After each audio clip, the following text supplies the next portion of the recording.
It's good to see everybody this morning. Just waiting everybody to get settled a little bit. Got a couple more coming in. Always glad to be together to study God's Word.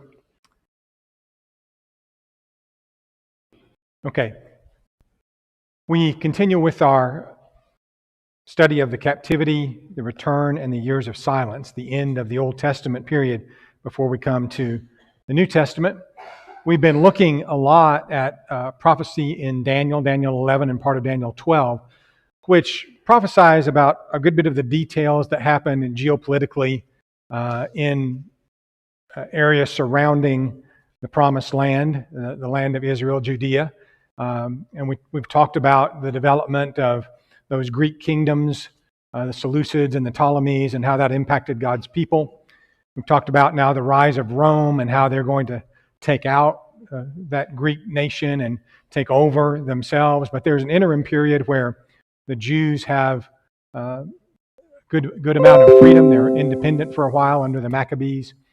And so we'll be talking a little bit about that. But all of this is designed to help us understand what goes on during these years, which were talked about in the Old Testament, but also as we open our New Testaments, we'll see there's a lot of information in the New Testament that requires you to know, if you want to know where people came from and who they are and what's going on, you kind of need to know what went on in those previous years. And so this is good Bible information, not all of it strictly from verses, but a lot of it relating to what is in verses and explaining historically where people come from and such as that.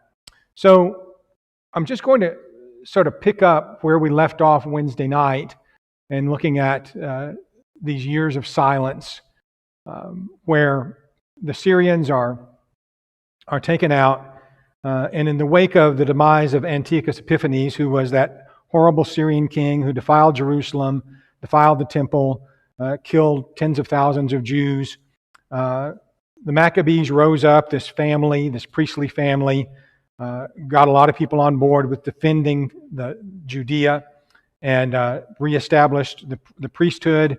The temple was cleansed, and the work of serving the Lord went on in earnest during this time of the Maccabees.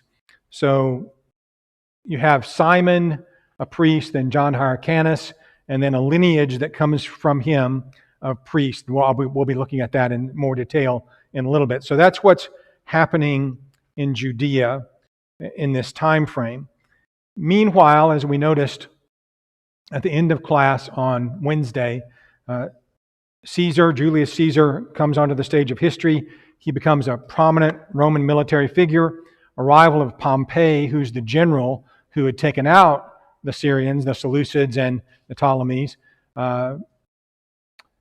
You have Julius Caesar becoming his rival and really fomenting a civil war, which he wins against Pompey. Pompey flees to Egypt. Caesar follows.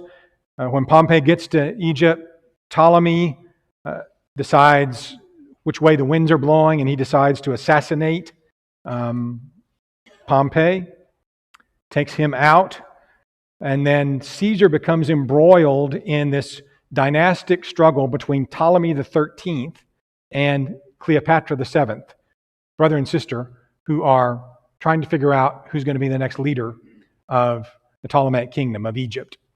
All right, so Caesar gets right in the middle of that. Some of his forces get trapped. It looks like he's siding with Cleopatra. In any case, he's rescued out of a pretty dire situation by an Idumean ruler by the name of Antipater. By the name of Antipater. I'm going to get it in a minute. Antipater rescues Caesar. They become fast friends, supporting one another. And that leads then to events transpiring in Israel, which set the stage for a lot that we see in the New Testament.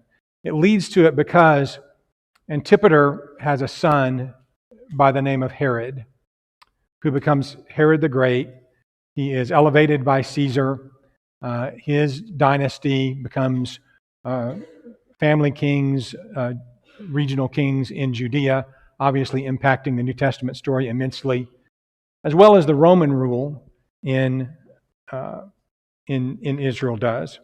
So let's look at that a little bit. Antipater is an Idumean.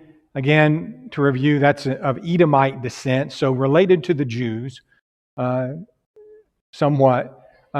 He is named procurator of Judea by Caesar. That would later be virtually the same thing as Judean governor, the same position Pilate would have, pretty much is what he has then, given to him by Julius Caesar.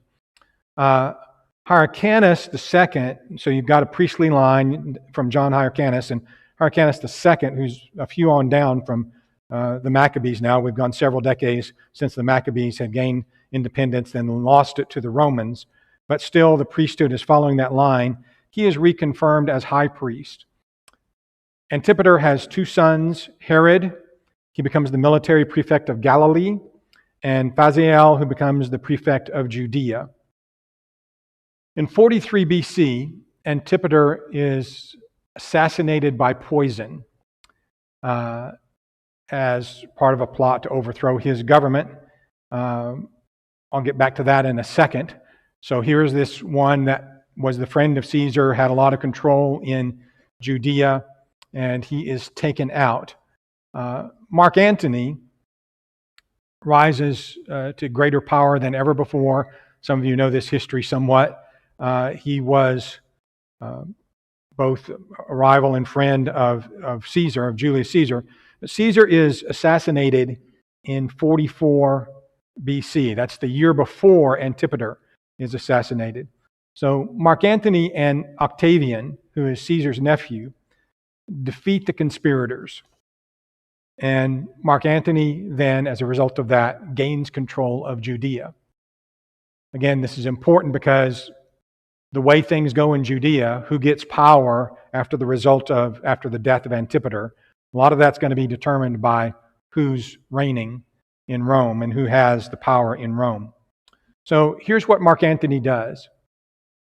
He appoints Antipater's two sons, Herod and Phasael, as joint rulers of Judea. In other words, he gives them the joint procuratorship. Okay, he's sharing that power between the two of them. However, howsomever, if you want more intrigue, there is rivalry in the priestly line. The priestly line coming down from the Maccabees has a good bit of rivalry as to which brother of which son of the priests is going to take over the priesthood in Judea. And that priesthood has an awful lot of power with it, both political and religious power, even as it did in the days of Jesus. And so there is a man by the name of Antigonus. He's the son of Aristobulus. He's of the priestly line, but another branch coming down from the Maccabees. Antigonus, the son of Aristobulus, who was the defeated brother of Hyrcanus II, begins to contend for the office of high priest. And by contending, not just by political maneuvering, but by getting a military force allied with him. The Parthians that we mentioned earlier, who are on the eastern fringe of the Roman Empire and were feared by the Romans, he gets a force of Parthians to come in, and with their help and with a good bit of intrigue, contends for the office of the high priesthood. So it becomes a violent political military move. Hyrcanus II is removed from office and mutilated, so the rival for the priesthood is taken out. Phasael is captured, that's the brother of Herod, is captured and he commits suicide in prison. But Herod escapes during this time of essentially a coup that's being operated by Antigonus. So all of that's clear as mud, right? Everybody following that pretty well? It'll get clear in a minute. The main point is that Herod is, what do we want to say, providentially spared? He's providentially brought to power. He's providentially spared. And he escapes to Rome, where again, he's got friends. And as a result of that, Herod eventually gains control of Palestine himself. Antigonus is captured and brought to Rome. under the orders of Mark Antony, and Mark Antony beheads him at Herod's request. So Herod gets power as a result of his relationship with the Romans, consolidates power, takes out this wannabe high priest, takes him out, and then Herod takes the title, which serves him the rest of his life, Herod the Great. Herod the Great, which gives you a little idea of how big his ego was. But he is he's going to be great in a lot of political ways, in fact. He's made king of Judea. And when we open our Bibles then, in Matthew chapter 2 and verse 3, that's the situation that we're introduced to. In fact, as Matthew 2 and verse 3, when Herod heard this, all of Jerusalem was troubled with him. It's Matthew 2 and verse 3. But you can also look in Luke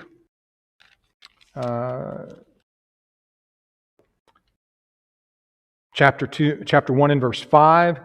So it was in the days of Herod, the king of Judea. And it talks about Zacharias serving the priesthood according to his course, which of course that was all redesigned and redeveloped through the Maccabees. You can see in Luke chapter 2, let me see the verse I'm looking for. Well, you get the idea. There are lots of folks that are mentioned in chapter 3, the 15th year of the reign of Tiberius Caesar. So now you've got Caesars. Now you've got Pontius Pilate being a governor of Judea. How did that happen? Herod being the tetrarch. Who's Herod the tetrarch? So a lot of the things that developed in that intertestamental period are taken for granted that you know them as you read these verses in the New Testament. And again, that's why we try to study this a little bit and get some idea of what's going on. Herod is king of Judea. He convinces Rome, because of his friendship with the Romans, he convinces them to allow the Jews their religious freedom. That was not necessarily common for the Romans. The Persians would have allowed that. The Greeks tried to make you like they were, tried to convert you to paganism. The Romans they didn't want to put up with anything. And if it was anything that was not Roman, they just usually stamped it out. But they allowed the Jews, because of Herod's relationship with them, to maintain their religion. Now, Herod's not all that religious, but he sees religion as a way to control the Jews. And if he can get control of that and have a relationship with the priesthood, he thinks, and he's right, that he would be very powerful in Judea, which he became. So that's a political move on his part. The Herodian family then is going to play a big part in New Testament history going forward. A little bit more just to flesh out what happens with the Romans during this time period. Eventually, as you know your history, Octavian and Mark Antony cannot coexist. You can only have one head of an empire, apparently. Octavian defeats Mark Antony at the Battle of Actium, pretty well-known battle, and becomes emperor in 27 BC. The Roman Senate confers upon him the title of Caesar Augustus. Caesar Augustus. And so that's Luke 2 and verse 1 that I was skipping over a minute ago. Luke chapter 2 and verse 1. Somebody was asking about this Wednesday night. It came to pass in those days that a decree went out from Caesar Augustus that the world should be registered. So he's the one who ordered the registering of the people for taxation purposes. This is the same Caesar Augustus then that helped Mark Antony, then battled Mark Antony, then became the Caesar that was on the throne when Christ was born. All right. You'll have questions about that? Anything I can muddy up any further than all of that? Y'all know where we are, understand where Caesar Augustus came from, kind of where the Herods came from. We'll look at the Herods more in a minute. No. When Paul appeals to Caesar, it's almost certainly Nero that he's appealing to, which is on down the line. So Augustus is Caesar when Christ is born, but there's a line of Caesars that goes from him. I forget which one Nero is, but it's several down the line from that point. You go through leading up. Well, we won't get into all that. It's not critical. So let's look a little bit at the Herods and how they work in conjunction with the Samaritans and the Jewish sects. This is the political and cultural landscape of Palestine in the time of Christ. And really, to understand what's going on in a lot of New Testament texts, especially Matthew, Mark, Luke, and John, it's pretty important to know who's playing for what team here and why there is oftentimes both antagonism and or allegiance and camaraderie between some of these groups. The origins of these three groups that I've got on the screen are really, have already been discussed. If we think about it, we should be able to generally follow the historical connections. So the Samaritans, where did they come from? In 722 BC, what happens? Assyria conquers the northern kingdom. They take people out of the northern kingdom. They bring people into the northern kingdom. So it's a mixed bag of folks. They don't know really how they ought to be worshiping God. God sends some lions among them to get their attention, and they're taught the rituals, at least, of the Old Testament law. Not that they follow them particularly religiously, but they are taught those rituals. So they know the God of Israel. They adopt the Pentateuch, Genesis through Deuteronomy, sort of as their law. And over a period of centuries, and with a number of traditions added in, they developed the Samaritan religion. They're first called Samaritans in the time frame of when it's being repopulated, that area is being repopulated after the Assyrians took it. You have that coming on down. Later, because the Jews would have seen them as a false religion in the time of the Maccabees and the Samaritans warred pretty extensively together, attacked one another's temples, killed one another's grandparents, all that sort of thing. So there was a lot of friction between the two of them because of their religious differences during the intertestamental time. And that leads up to some things that are even mentioned, like in John 4, between the woman at the well and questions that she asked Jesus. So that's the Samaritans. The Samaritans are obviously regarded as an unclean people by the Jews. They don't have anything to do, Jews and Samaritans, with each other. So they're living right next door to each other, but pretty hostile toward one another. The Herods, as we mentioned, come from the Edomites. They had relationship with the Maccabees and then with Rome, and we saw how they came to power. Then you have the Jewish sects, which are the Jewish denominations, if you will, the parties, the religious parties that arise. And these also kind of come out of what happens there in Jerusalem when the Maccabees win Jerusalem back from the Syrians in the time of Antiochus Epiphanes. So you had parties there, one party that was wanting to be really pure and get back to what God wanted them to do, the other party that wanted them to compromise everything with the Greeks. And then you have the descendants of those people having vastly different views of their religion in Judea after that. And that would be the ancestors of the Pharisees and the Sadducees, in essence. So very differently minded people. The Sadducees would be very likely inclined to compromise with the Greeks because of their heritage. The Pharisees would be much inclined not to compromise with Greece or Rome all the way through this. So again, that's what you've got going on. A little bit more about the connection to Antipater, which I talked about at the beginning of class. Again, he's an Idumean ruler, descendant of the Edomites. The Idumeans occupied the area south of Jerusalem in the 2nd century BC, so they'd risen to a small power there. John Hyrcanus, who's the third high priest of the reestablished priesthood in the Maccabees, he gains quite a bit of power, and he compels the Idumeans to become Jews. In other words, it's kind of like some religions today, like the Muslims. They make converts by the point of the sword. That's essentially what Hyrcanus did. As I mentioned him last time, I think, very powerful priest. These guys were all warriors. The Maccabees were all warriors. They didn't believe in convincing people of things a lot of times without violence, and violence was often used by all folks in that time. In any case, he compels the Idumeans to become Jews, which is why Herod has an attachment to Judaism in the New Testament. Antipater supported Hyrcanus against Aristobulus, which we've already talked about that tangle for the priesthood and how that turned out.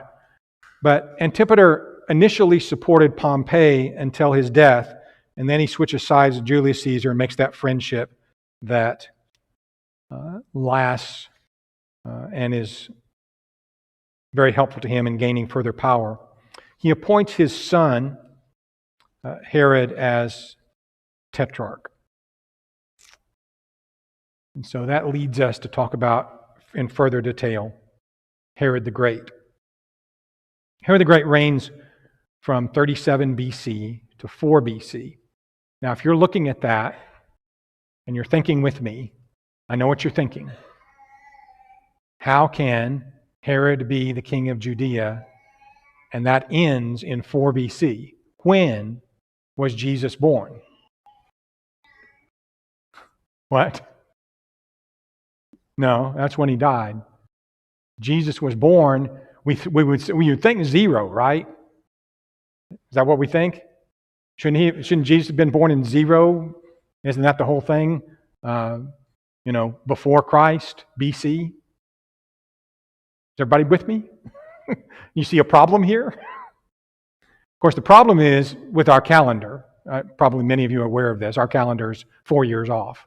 So Jesus was not born in 0 BC. He was born in 4 BC. And so back to the other question, really wasn't 33 BC when he died. It's probably more like 30. AD, not BC, but 30 AD when he died. So there is a problem with the calendar. That looks off, but it is correct. That's been figured out for a good long time. So Herod dies soon after Jesus' birth, and that's indicated in Scripture as well. You might remember Joseph took his family down into Egypt and waited till Herod died. Okay, so that all kind of goes together. Again, he's remembered as a tremendous builder, from the temple to all kinds of other structures, some of which have remnants left in Israel to this day, palaces and winter homes and summer homes and everything.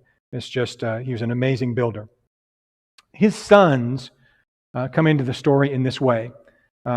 They are Archelaus, who was an ethnarch of Judea. In Matthew chapter 2 and verse 22, I just mentioned this. Joseph and Mary go down to Egypt.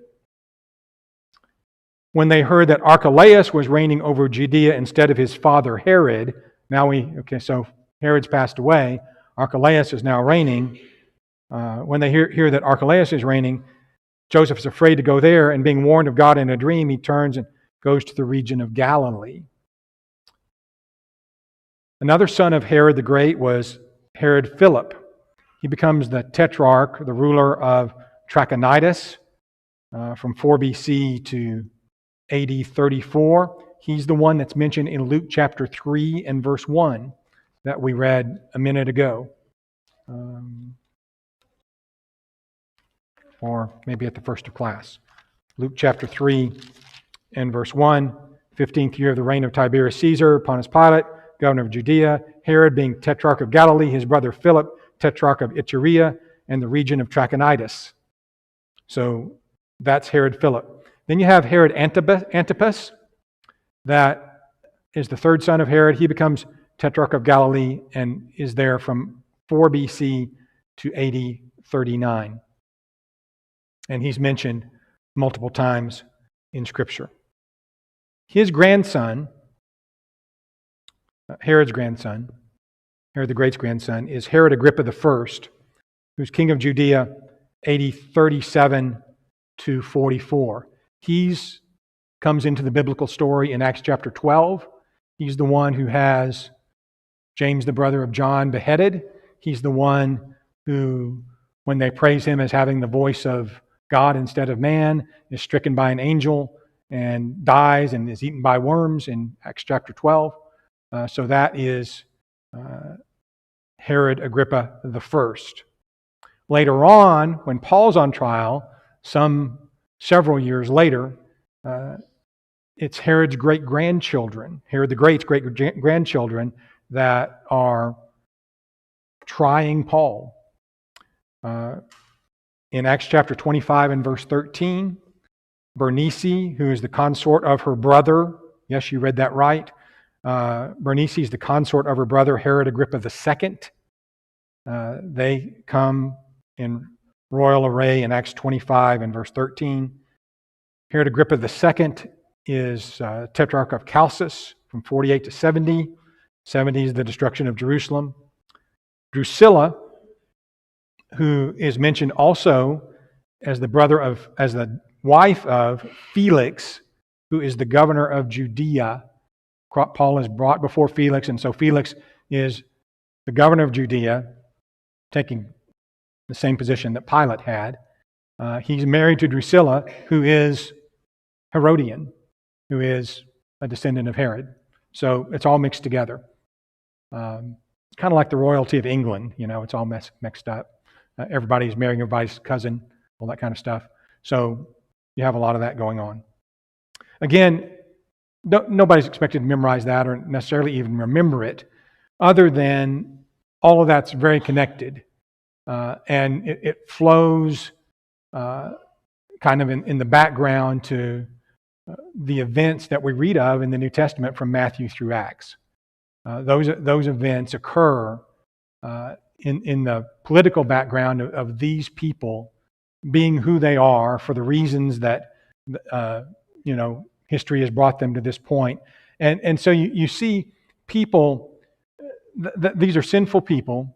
They're not just people, typically. They do have a pretty good knowledge of the Jews. They have a pretty good knowledge of the land in which they're living. They would have known all about Christ and his work. They did know all about Christ and his work. They rejected that. As far as leaders go, they're weak from a moral standpoint, but they are a lot like the royalty of England. They're loved by a lot of the people. They're loved because they're rich and because they have palaces and because people like to see that kind of stuff. And again, I think that's kind of who they were. You have questions or thoughts, something else you want to throw in on this that might interest you? All right. Well, I'm afraid I'm putting everybody to sleep with all of that. But I think that it might be helpful to us. Let's move on a little bit and just look a couple of charts, and probably can't see all of this, but these are Herodian family charts. Here's Herod the Great. He has a bunch of wives. He's got one wife named Cleopatra, a couple named Miriam. That had to be confusing. But here are the three main sons that have to do with events in the New Testament: Archelaus, Antipas, and Philip. Agrippa the First comes down from this line. He then leads us to Agrippa the Second and Drusilla, Bernice, as we've just talked about. So that's kind of the family tree. There's a lot of stuff in there, but that's the basics of the family tree. And that's simplified family tree that might help you see where all these come from. All right, let's talk about the Samaritans a little bit. I've mentioned some things about them earlier on, and I want to give you a little bit more detail about what we know about the Samaritans. I think this will be helpful to us. again, we're about to, next Sunday morning, start the life of Christ. And all of this will be helpful when we get to the life of Christ. Well, as we mentioned, Samaria was the capital of the northern kingdom. It's captured by the Assyrians in 722. A lot of people were transplanted there from other lands and were brought to Samaria, as I mentioned. The story of all of that is found in 2 Kings, verses 17 and 18. 2 Kings 17:29, interestingly, says this about the religious and cultural things that were going on in the vacuum that was left by the destruction of the northern kingdom. 2 Kings 17:29 says, "Every nation continued to make gods of its own and put them in the shrines on the high places which the Samaritans had made, every nation in the cities where they dwelt." So that's the first time the word Samaritan is used in the Bible. And this is the impetus of Samaritans that we know from the New Testament. When the Jews returned from captivity, which we've just studied, 536 BC, you might remember that in the time of Ezra and Nehemiah, the Samaritans offered to help. They offered to help in Ezra's day. They offered to help rebuild the temple. And Zerubbabel and Joshua said, "No, you don't have any part in this." When Nehemiah comes back and wants to rebuild the walls, they offer to help then too. Nehemiah says, "No, you don't have any part or lot in any of this." The peoples of the lands, they're excluded from the remnant return. So again, you begin to get an inkling there of the friction that's going to exist between the Samaritans and God's people. The Samaritans seem to have sided with the Seleucids during the Maccabean times when Antiochus IV did all that terrible stuff to Jerusalem. We believe that the Samaritans were allied with the Seleucids during that time. And then, as I mentioned, John Hyrcanus, he's come into the story a couple of times. When he becomes the priest in Jerusalem and has all of this both political and military power left over from the wars of the Maccabees, that Hyrcanus destroys the Samaritan temple on Mount Gerizim.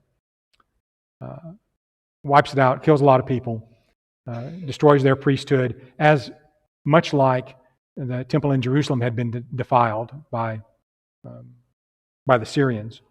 So that's some of the history between the Samaritans and the Jews. Herod the Great comes into this a little bit because Herod the Great rebuilds the city of Samaria and built a temple to Caesar Augustus there.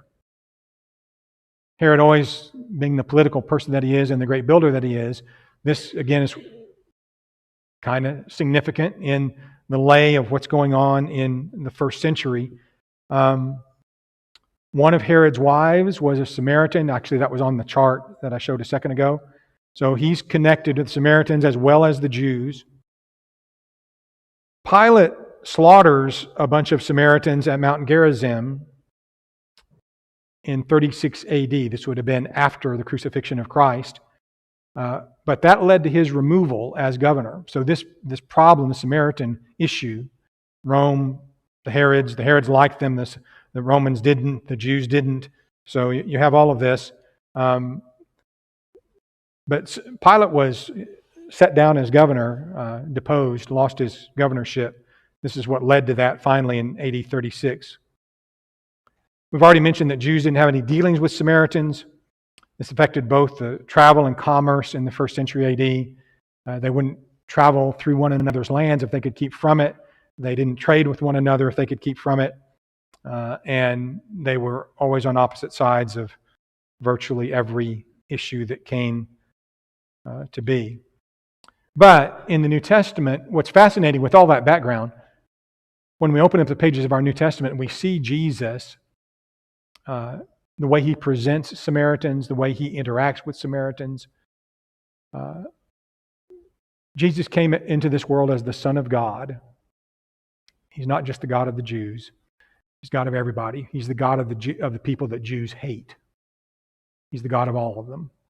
And his reaching out to the Samaritan woman, his telling the story of the Good Samaritan, his healing 10 lepers, and one of them was a Samaritan, That's all extraordinary in the first century, just not something that anybody would have done who's a Jew. And so he's telling us in those actions something about himself. When Jesus has the conversation with the woman at the well, they are standing just about where I took that picture. They're looking at the left at Mount Gerizim and at the right at Mount Ebal. These were the mountains of blessings and curses. On the left, the Samaritan temple would be on the top of that mountain on the left. And the woman would have said, our ancestors say we should worship on this mountain. That would have been over her shoulder at the time. The point is that Jesus says it's not on that mountain or in Jerusalem, but God's seeking true worshipers, those who worship him in spirit and in truth. And it won't matter where, but will matter how, that you worship him in spirit and in truth, whoever you are, wherever you are. So all of that's a backdrop. You think about what all goes into that, that being there and Jesus being able to make that statement, all of the history that goes into that discussion that Jesus has with the woman at the well. It's about half of what we talked about this morning, kind of sets all of that up.